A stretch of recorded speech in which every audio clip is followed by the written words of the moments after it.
This is Jeff Davis with the Alignment Podcast, where we explore sales and marketing alignment strategy for B2B businesses. Make sure to visit jeffdavis2.com for all things alignment. Now let's talk about how to create togetherness. Today's guest is Stephen Norman.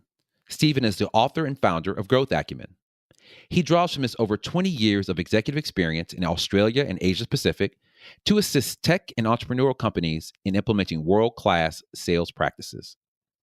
In our conversation, we discuss the importance of customer experience in getting and keeping customers, how a referral selling strategy can significantly increase growth, the fact that alignment trumps strategy when it comes to being a predictor of success, and how to know if it's time to pursue an alignment effort for your organization. With that said, let's jump into the episode. Steve, welcome to the program.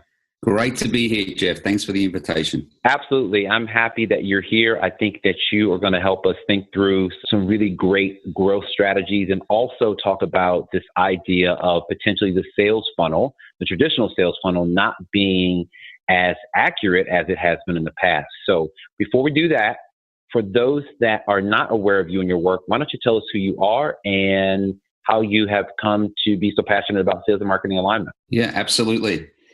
Well, I've got a long background in sales. For the last, 25 years, I've run fairly large sales teams across Asia. I worked for Dell for 13 years. I worked in Singapore, in Korea, out of Australia. Did a lot of work in India and China. Managing different large sales teams across the region. More recently, I was the head of Targus for Asia and managed the whole business for Targus across Asia, based out of Hong Kong. I've always had a passion for sales and sales best practices, and it's really drawn me into the current role that I have as consulting on these topics. Because so much is happening and so much has changed, and there's a real need out there, and to help organizations modernize their sales processes. I always like having guests outside of the U.S. because I think it does give us a more global perspective. Are there anything in particular, and we don't have to spend a lot of time on this, but that you see that are different between the U.S., maybe Asia, and other countries? Is anybody doing it better, or are we all about the same pace? Like, what does that look like from a global perspective? Well, I know quite a lot about the comparison between here and, say, the US operations. And the US, by its nature, has much more scale, and it's a more homogenous, large market. Okay. So you tend to have the scope to have a lot more specialization, if you like. Okay. Whereas over here, you're attacking a lot of smaller markets with smaller teams, and you don't really have the scale for the specialization in some ways, right? So if someone's so you're talking about like your sales enablement and the maybe the roles within sales enablement can get very granular. You have all these different specialists for generating content, for tracking leads, for doing this, for doing that. Over here, that might all be one person or part of a person. So it's you have to choose the right level of complexity that gives you a good result, for the size of the market that you're working in. Okay. No, it's good to know. I always like to add that perspective into the conversation. So one of the things that I like about you really specializing in growth strategies is I feel a lot of the B2B businesses are just really, especially those hyper growth organizations, are just really focused on tactical execution and sometimes don't have the chance to step back for 2 seconds and realize, are we doing the right growth activity? So give us a broad idea of, for a B2B businesses in today, cross markets, what are those growth strategies or growth levers that we have at our disposal to help us move the business forward? What are those big bucket things that we can be doing? Yeah. Well, I think a lot of these, the B2B sales profession and sales leaders are just under so much pressure these days. And you're right that they don't really have the they've got so much complexity, so much pressure on them, and the market's changing so much. And, are they really spending enough time, thinking about what's happening with their buyers and their customers? And we know buyer behavior's changed, and a lot of sales organizations are still operating the same way. So it's really important for them to be able to carve time out and, look at what's happening, look at the changes that are happening with buyers, and, craft and model their organization, appropriately to address the new buying journey, if you like. Mm-hmm. And so if I'm an executive team or CEO and I have to look at where am I investing time, if it's increasing, the number of sales reps, is it putting effort toward customer success? What are, in your mind, maybe the top 2 or 3 things that you feel will have the biggest ROI for any businesses that's really trying to turn the corner, so to say, as far as growth? I think CX is a big one. And we see a lot of initiatives around CX in a lot of the smarter organizations, because we're not just looking now at winning a deal or pushing a deal through the funnel like we used to do. And it was very much a push type of thing. These days, we want to grab hold of a customer and we want to keep them, and we want to expand our relationship with our customers. And so we really have to do that first. And then we need to leverage that. So the second thing is to implement a referral selling program. I think that these are the really, the two biggest things you can do at a strategic level, to realign your sales and marketing effort. Because we know referral selling, is just so much more efficient, so much more cost effective, than trying to win cold customers all the time. And help us understand exactly, when you say referral selling program, what exactly does that mean? Well, first off, we want to make our customers advocates for us. So like I said, it's not enough just to win a deal or to make the quarter's target. We want to win the deal, and we want that customer, through our CX initiatives, to really become an active advocate for us in whatever industry they're in, and refer us and be a strong reference for us into other similar organizations. And when you get that engine going, leads come much more easily. Your close rates improve. Your pipeline improves. So it's really a whole cultural shift in the organization towards focusing on referrals. I think that leads me to one of the challenges that we have, especially as sales professionals, going after new clients, going after new customers versus taking care of existing clients and growing them. Now, we all know, and I'm probably preaching to the choir, that it's easier to grow customers that we already have. It's also cheaper, but there also has to be some balance of getting new business, getting new blood into the organization. How do you, as an executive team, balance having your salespeople, having your marketing folks gearing their efforts toward new acquisition versus, you can call it customer success or growing those existing customers? How do you figure out what that balance is? Yeah, it's a good point. And, I think it's changed a lot. It was very fashionable for a while to have separate teams, right? A farming team and a hunting team, if you like. One team focused on managing our existing customers, another team focused on new customers. But I think there's a lot of organizations have shifted away from that and really focus on managing the customer through that whole journey, from the time they get acquired, bringing them into the organization and having some real continuity of that relationship.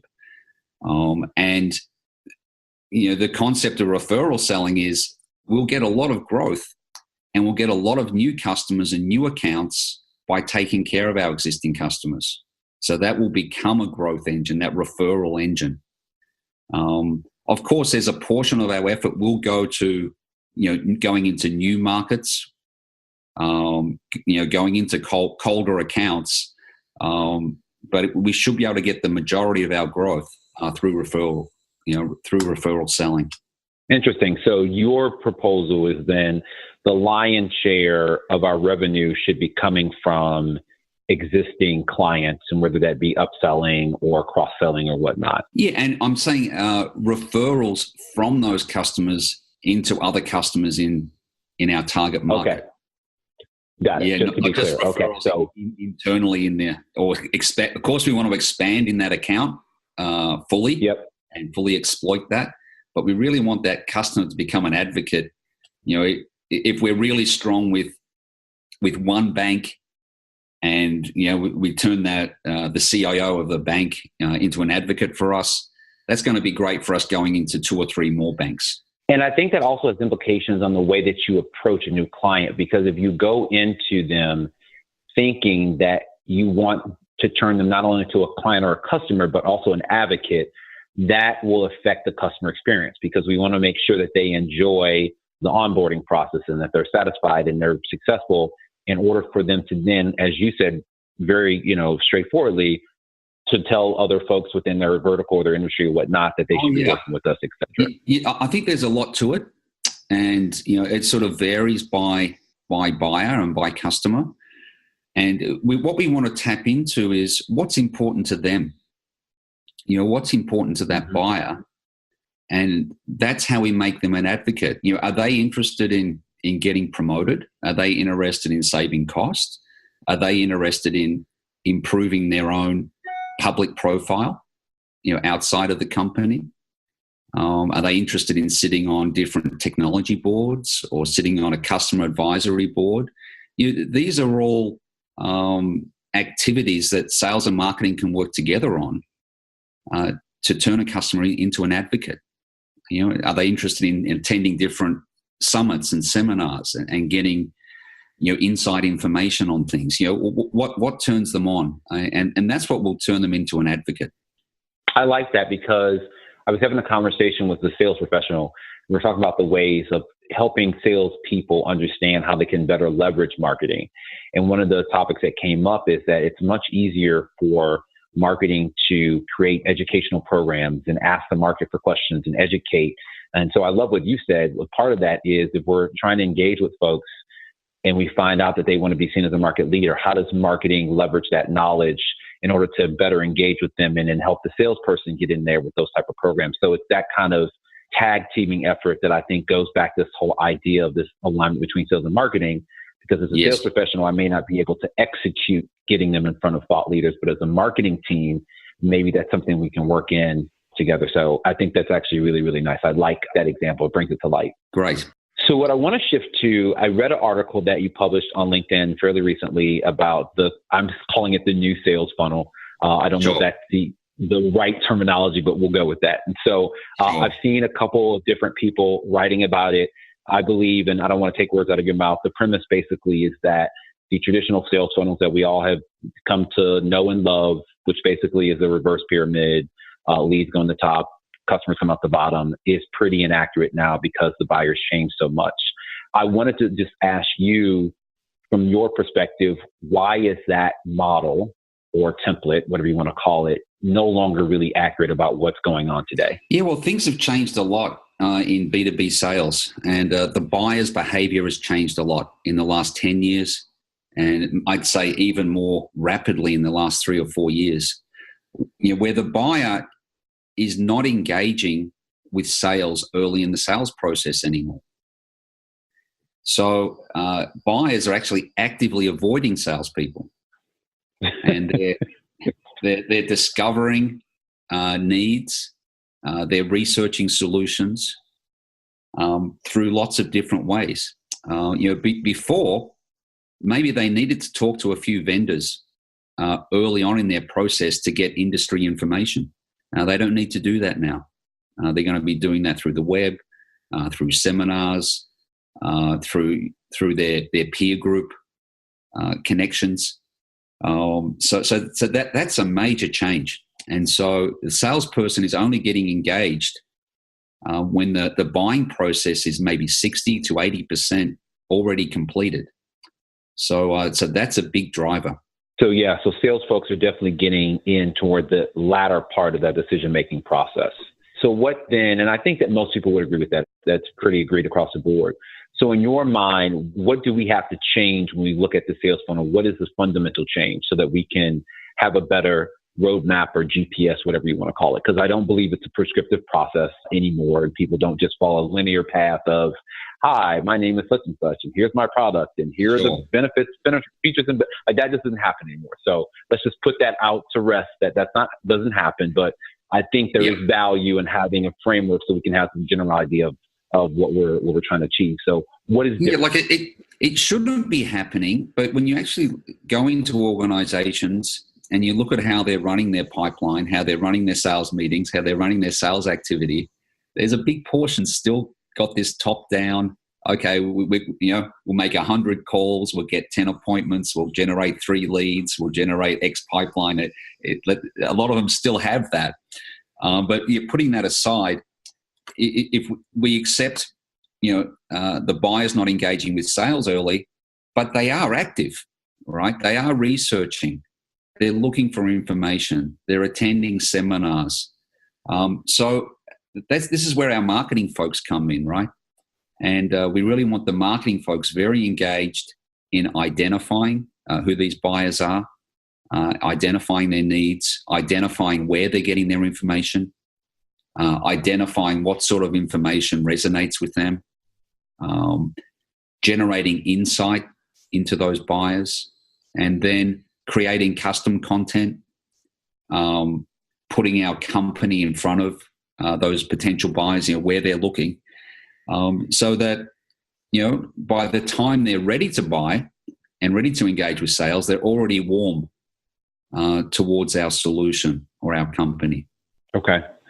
So then it sounds like to me then the marketing organization is playing a larger role in we'll just call it the sales funnel or whatnot. How has the relationship between sales and marketing, because of this kind of new, we'll call it buyer's journey, how has that changed? Yeah, well, I think marketing and sales need to be much more integrated. In the past, maybe you had a sales team and a marketing team, and they would come together from time to time. But marketing had its own agenda, was running its own activities. Sales was running their activities. And you'd say it was maybe a friendly. There wasn't any conflict in the relationship, but it wasn't as integrated as it needs to be now. And we really need, sales and marketing, to be looking at the same data, to be looking at having the same objectives, having the same goals, down to a very specific level. These are the accounts that we're going after this quarter or over the next 6 months. These are the buyers we've identified. These are the ones we need to identify. This is the content we're going to generate to attack those buyers. Sales team, here's what you should be doing with that content. So it's a very, very integrated at a tactical and strategic level. And daily activity, weekly activity, monthly activity, where the teams are really working together and tracking progress. So one of the questions I'd love to ask you and get your perspective, one of the reasons I created this forum was to help us kind of build out frameworks and really think about strategies to help B2B leaders just be more effective with their time. You said it at the top of our conversation. It's just there's so much coming at them that they don't a lot of times have time to breathe and really think about, are we doing the right activities? And so as I have conversations with folks like you yourself and do research and read, I try to formulate in my mind, like, what are those big buckets that we can think of when we're looking at, aligning sales and marketing to drive revenue. And so the 3 that keep coming to me as I kind of look at all of the strategies and texts that are out there are, 1, we need to take a system approach to our business. And what I mean by system approach, I mean sales and marketing together represent a revenue engine that is customer centric. And so we no longer look at, leads flowing from marketing to sales, but we look at going to the market together as one. I think that's one kind of area that we need to clean up. The second one, I think, is there is a need for a feedback loop between sales and marketing. A lot of times I wouldn't even call it feedback. There's just information flowing from marketing to sales, but a lot of times that information is not getting back from sales to marketing. which I think is critical because we all know there's great strategies and plans, and then you put it into market, it completely blows up. And if you don't know what's really going on, you'll continue to do the things that don't work. So that would be my second one, I believe. And then my third one is the idea of having aligned goals. That one to me seems the most obvious, but I think, and you said it probably just about 5 minutes ago, that if you go to most, I just wouldn't say most, but a lot of B2B companies, the marketing team, the sales teams have different goals. So they're incentivized differently. And so there's no wonder that they aren't acting in the same way because their goals are different. So I want to get kind of your thoughts on kind of those three big buckets when I look at this idea of, as an executive, where do I need to allocate resources or my thought processes? I feel like a lot of them fall into those three.